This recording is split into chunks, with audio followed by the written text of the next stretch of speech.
even like Steven Tyler and Aerosmith and all that, and Robert Plant and all that. What they did back then is that they created and they built artists that would last forever.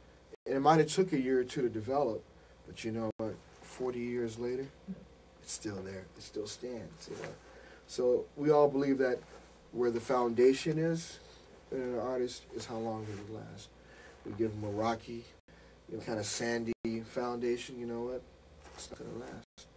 If we make them say they're built to last on a more stronger structure, and we build them upon the icons of music rather than the flavor of the month, then we will have an artist that will last years.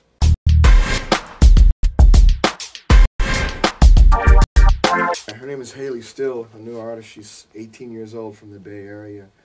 And it's interesting because when we met last week, and she wanted a hybrid of a lot of cool stuff, like in Lincoln Park, a little 60s movement, a little Beatles here, a little House of the Rising Sun, but mixed with hip-hop. Because, kids, you want to kind of nurture it and blueprint it in a way that's still palatable to kids today, but yet and still have the integrity that baby boomers will still love too. So it was really good because she came in and we cut last night. It was just a great, amazing session. Just brought out something even in her that wasn't even there. And so it was amazing just to see the creation process come together. But she contacted me through MySpace. And what's interesting on MySpace, so look at all the credits that you worked on and different people who you work with, and different people will get in touch with you. There's a lot of beneficial avenues that run through MySpace and through the word of mouth too, aspect of it. That's a great point because there really should be no excuse why somebody shouldn't have some sort of a measure of success in this day and time. Even though there's a lot of competitiveness in this, but still there's really no excuse because the avenue is an equal playing field for everybody. If you hustle, you work hard, you keep it honest, you keep a good reputation, and you keep it really in the center of who you are, and stay busy and stay current, then you will have a measure of success. You might not make billions and billions of dollars, but you'll do something that you love and something ultimately that somebody can't take away from you, and that's a dream that you always wanted to do. Like you mentioned, we talked about redoing The Shining Star on Hannah Montana.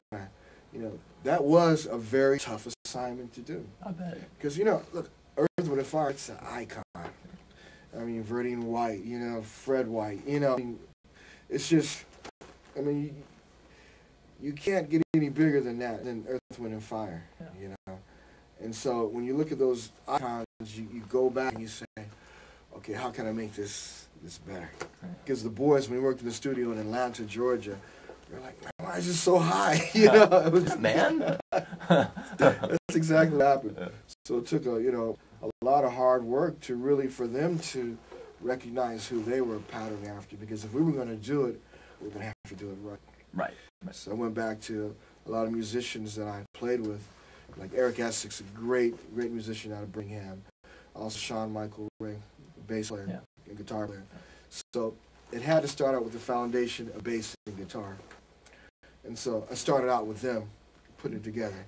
And then from there, we added the pop elements to it, to like how the, Young Jeezy and Young Jock, how they'll put the drum beats in it, and just like Manny Fresh, and how they'll just make the drum beat just pulse and just really just have your head just knocking back and forth. And then adding that and putting the vocal arrangements with Lamar Young. He did a great job in the vocal arrangement along with the boys, and later came out with a great rendition of Shining Star. That's a great point because what you do, you still use the elements of how they did it back then. So I had the live players play it all the way through. We didn't cut and paste anything. So that way it kept the soul element of it and just kept going. It kept the spontaneity going, And then adding the hip-hop element with Pro Tools, we added like what was essential, like the drum beats and different samples coming in and out of it as far as, the horn samples and different thing that was actually playing live in it too. But we incorporated that with the, keeping it like you said with the 2-inch. I made it sure that, hey, I want you to play it all the way through. And they just grooved all the way through. And you can hear like the different inversions and the different intonations, how they're just coming in and out of it. And it felt like a real groove going in and out of it rather than just being canned and a loop going in and out of it. So incorporating those two elements, having the live players play all the way through, but having like the drums and everything else like more linear and pattern based, that's what kind of fused those two things together.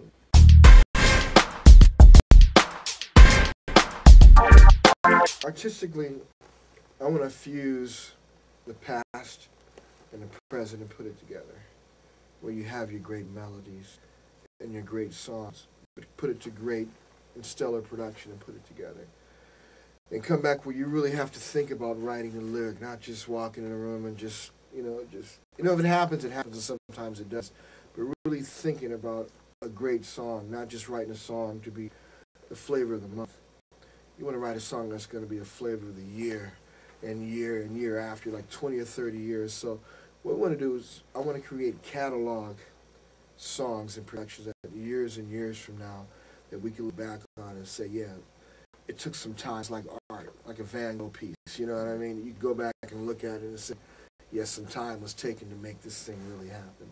Yes, I would love to take something like, like a Pink Floyd, like The Dark Side of the Moon, and how they conceptualize that whole record and becomes an iconic piece of gear. Like it becomes like a blueprint of history, because it's still on the charts today. Yeah.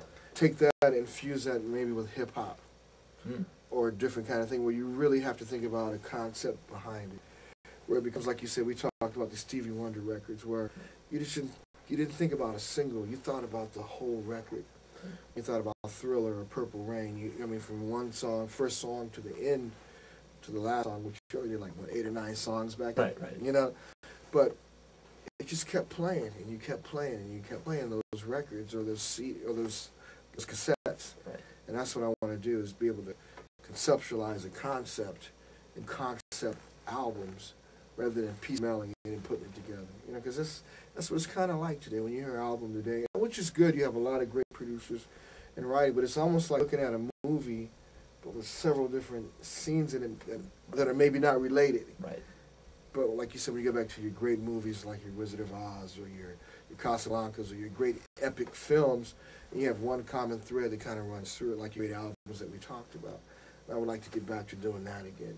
A great concept record where people will say, I don't want to download one song, I want the whole thing. It's kind of a safe society in music, so really no one really wants to kind of rock the boat and be a little different because the CD sales are down and it's not like it used to be. So people want to kind of play the safe game, and we all kind of want to do that because we all want to eat.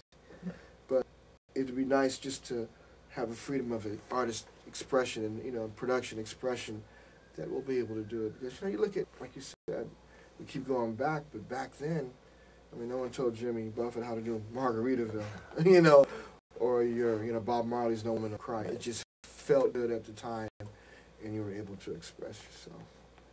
Yeah. And the same is true, that I think that the more we get back to that and leave it less corporate and more come from the heart and the soul and the pen, I think we'll get back to where it comes back to the soul of music rather than just being a corporate entity that has to go by a structured regime. It has to go back to really where it comes from. That's from the heart and soul.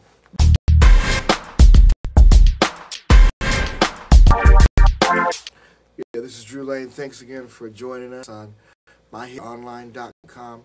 And this is a great service. You all have to take advantage of this because no one's going to work harder than My Hit Online to get things going for you. But keep in mind, too, you're going to have to work hard yourself and write good songs.